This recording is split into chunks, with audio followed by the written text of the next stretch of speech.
સ્થાનિક સ્વરાજ્યની ચૂંટણીઓનું રણશીંગુ ફૂંકાઈ ચૂક્યું છે ત્યારે ભાજપના પ્રદેશ પ્રમુખ જગદીશ વિશ્વકર્માના માર્ગદર્શન હેઠળ આજે 15 મહાનગરપાલિકાઓમાં એક સાથે જનસેવા સંકલ્પ કાર્યક્રમ સાથે ભાજપના ઉમેદવારોએ ચૂંટણી પ્રચારના શ્રી ગણેશ કર્યા છે। આ પ્રસંગે પ્રદેશ પ્રમુખ જગદીશ વિશ્વકર્મા રાજકોટ ખાતે પહોંચ્યા હતા, જ્યાં મોટી સંખ્યામાં ભાજપના કાર્યકરોએ જનસેવાનો સામૂહિક સંકલ્પ પણ લીધો છે અને 1000 જેટલા બૂથના કાર્યકરો સાથે જગદીશ વિશ્વકર્માએ સીધો સંવાદ પણ કર્યો છે। તો આવો જાણીએ સમાચાર વિસ્તારથી। નમસ્કાર, જમાવટ સાથે હું છું પાર્થ।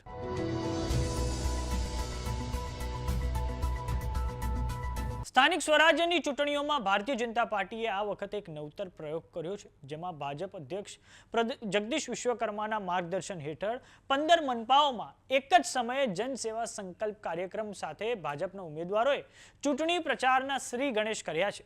આ જનસેવા સંકલ્પ કાર્યક્રમના ભાગરૂપે કેન્દ્રમાં જળશક્તિ મંત્રી CR પાટીલે સુરત ખાતે હાજરી આપી છે। મુખ્યમંત્રી ભૂપેન્દ્ર પટેલે અમદાવાદના કાંકરિયા ખાતે ભારત માતા અને પંડિત દીનદયાળ ઉપાધ્યાયની પ્રતિમાને ફુલહાર કરીને તમામ 192 ઉમેદવારોને જનસેવાનો સંકલ્પ લેવડાવ્યો છે। વાત કરીએ રાજકોટની, તો રાજકોટના બહુમાળી ભવન ચોક ખાતે પ્રદેશ પ્રમુખ જગદીશ વિશ્વકર્મા અને રાજકોટ શહેર ભાજપ પ્રમુખ માધવ દવે સહિત અનેક હોદ્દેદારો હાજર રહ્યા હતા। આ પ્રસંગે હાજર તમામ ભાજપના કાર્યકરોએ હું ભાજપના કાર્યકર્તા તરીકે નાગરિક કર્તવ્ય, બંધારણ અને નિયમોને અનુસરીશ એવો જનસેવાનો સામૂહિક સંકલ્પ લીધો છે।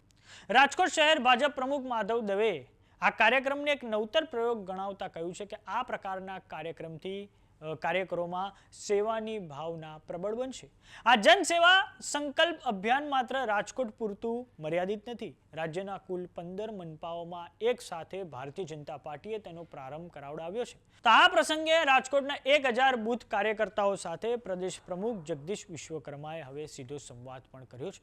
આ સમગ્ર મામલે રાજકોટ શહેર ભાજપ પ્રમુખ માધવ દવેની પ્રતિક્રિયા સામે આવી છે। આવો સાંભળીએ તેમણે શું કહ્યું છે। આપણી વચ્ચે જે માટે આજે આપણે ભેગા થયા છીએ એવા આપણા ભારતીય જનતા પાર્ટીના આપણો 18 વોર્ડ અને 72 આપણા કેન્ડિડેટ, આપણે સૌ એમને પણ જયઘોષ સાથે આપણે એમને આપણો સપોર્ટ કરીએ। એવા સૌ કેન્ડિડેટ આપણા માટે ભારત માતા કી આપ સર્વેનું અત્રે હું હૃદયપૂર્વક સ્વાગત કરું છું, આપ સર્વેને આવકારું છું। આજનો આ કાર્યક્રમ એ માનનીય પ્રદેશ અધ્યક્ષશ્રીનો એક એવો વિચાર કે જેને આજે કુલ મળીને 15 મહાનગરમાં એક સાથે આ કાર્યક્રમનું આજે આયોજન થયેલું છે। આપણા પ્રદેશનું શીર્ષસ્થ નેતૃત્વ આજે 15 મહાનગરોમાં જઈ અને આ જનસેવા સંકલ્પ લેવડાવવાનું છે। ત્યારે આપણી જે આ ધરોહર કે ભારતીય જનતા પાર્ટી જે પંચનિષ્ઠા ઉપર ચાલી રહી છે અને અંત્યોદય સુધીનો વિચાર માનનીય પરમ પૂજનીય પંડિત દીનદયાળજી શ્યામાપ્રસાદ મુખર્જીએ જે આપેલો છે અને એ ધરોહર ઉપર આપણી પાર્ટી જ્યારે ચાલી રહી છે ત્યારે આ જનસેવા સંકલ્પ આપણું શીર્ષસ્થ નેતૃત્વ આપણી વચ્ચે આવી અને આ કેન્ડિડેટ્સ પાસે લેવડાવશે અને આપણે સૌ ભારતીય જનતા પાર્ટીના કાર્યકર્તાઓ પણ સાથે આ શપથ લઈશું। એવો આ વિવિધ કાર્યક્રમ છે। આજે અન્ય કાર્યક્રમોમાં સમગ્ર ગુજરાતના 50,000 બૂથ અને રાજકોટના 1000 બૂથ એના કાર્યકર્તાઓને મંડળમાં જઈ અને બૂથના કાર્યકર્તાઓને મળવાનો માનનીય પ્રદેશ અધ્યક્ષશ્રીનો આજનો આખા દિવસનો વિવિધ કાર્યક્રમો છે।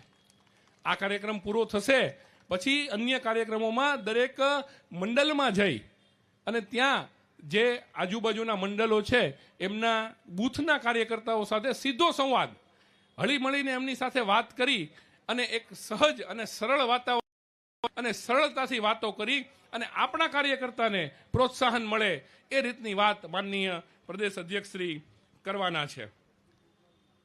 આ રીતના સંવાદથી કાર્યકર્તાને ખૂબ જુસ્સો મળતો હોય છે અને આપણને જે કામ કરવાની પ્રેરણા મળે છે। આપણે જે આગામી દિવસોમાં ચૂંટણીના મહાપર્વમાં આપણે પ્રવેશી ચૂક્યા છીએ ત્યારે આપણે તમામ બૂથ જીતવાના છે। આપણે બૂથમાં જઈ અને લોકો સાથે સીધો સંપર્ક કરવાનો છે। આપણે કરેલા કાર્યો, આપણા વિકાસ કાર્યો, આપણા દૂરંદેશીવાળા વડાપ્રધાન આદરણીય નરેન્દ્રભાઈ મોદી સાહેબે ભારતને જે વિશ્વગુરુ બનાવવા તરફ લઈ જવાના ચોક્કસ મંડાણ કરી દીધા છે ને એમાં આપણે સફળ થયા છીએ। એ વાતને આપણે લોકો સુધી લઈ જવાની છે। આ વાત કરવા માટે પ્રદેશ અધ્યક્ષજી રાજકોટમાં આવે એ રાજકોટ મહાનગરનું સદભાગ્ય છે. આપણે પ્રદેશ અધ્યક્ષજીને આવકારીએ છીએ અને કાર્યક્રમની ડિઝાઇન એવી રીતની એમણે કરી છે કે મંડળના પ્રમુખો અહીંયા સ્ટેજ ઉપર આવી અને મંડળના જે 4 કેન્ડિડેટ છે આપણા એમની સાથે રહી અને પ્રદેશ અધ્યક્ષજી સાથે એમની ફોટોગ્રાફી થાય, આ રીતનો કાર્યક્રમ છે. અને બૂથના જે પ્રમુખો છે, જ્યારે બૂથ લેવલે મંડળમાં અમે જશું ત્યારે બૂથના પ્રમુખો સાથે એમની સીધી મિટિંગ કરવાનો, એમની સાથે સંવાદ કરવાનો આ એક બહુ સરસ મજાનો એક પ્રયોગ છે. અને એ માટે આજે રાજકોટને એમણે પ્રથમ એમનો પ્રવાસનું કેન્દ્ર બનાવ્યું છે.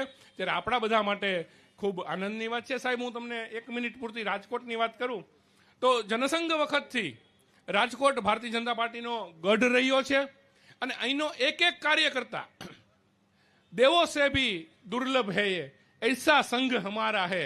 પૂર્ણ રીતે આ અહીંના કાર્યકર્તાઓ દેવથી પણ દુર્લભ એવા અમારા ભાઈઓ બહેનો સતત પરિશ્રમની પરાકાષ્ઠા સર્જીને ભારતીય જનતા પાર્ટીની વિજય યાત્રાને હંમેશા આગળ વધારતા રહ્યા છે.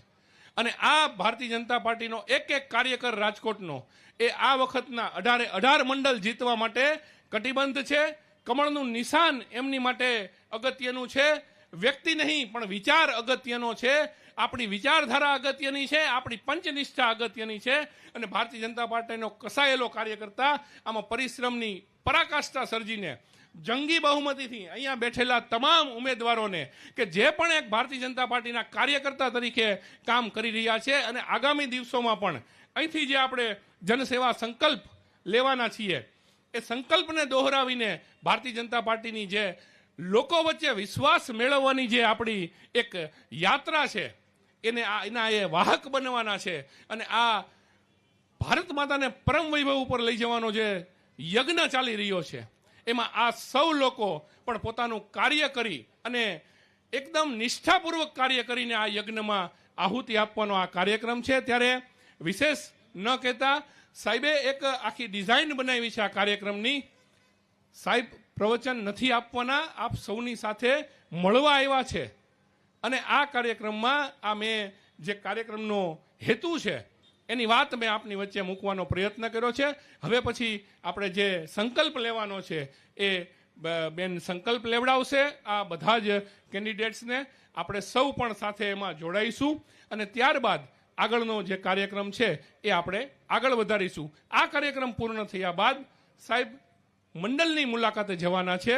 4 વિધાનસભા જે આપણી છે એમાં મંડળ નક્કી કરેલા છે ને એમાં આપણે બૂથના કાર્યકર્તાઓને બોલાવેલા છે. એટલે બૂથના કાર્યકર્તાઓ સાથેનો સંવાદનો આગળના આખા દિવસના કાર્યક્રમો પ્રદેશ અધ્યક્ષશ્રીના ગોઠવાયેલા છે.